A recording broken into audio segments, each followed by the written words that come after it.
সরস মেলায় আমাদের অনেক রকম সুবিধা করে দিয়েছে, আমাদের কাজের সুযোগ করে দিয়েছেন।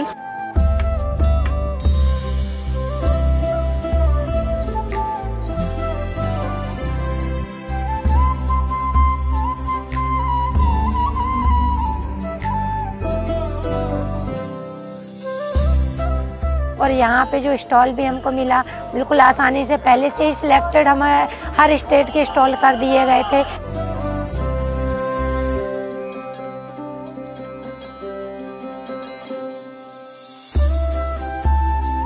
আমি এখানে এসে খুব আনন্দ পেয়েছি।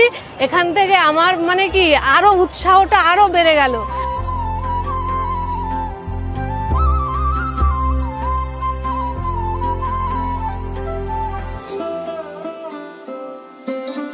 এখানে আসে ভালো সেল করার জন্য আমাকে থার্ড প্রাইজ পাইছি। মুখ্যমন্ত্রী মমতা ব্যানার্জিকে ধন্যবাদ জ্ঞাপন করছি।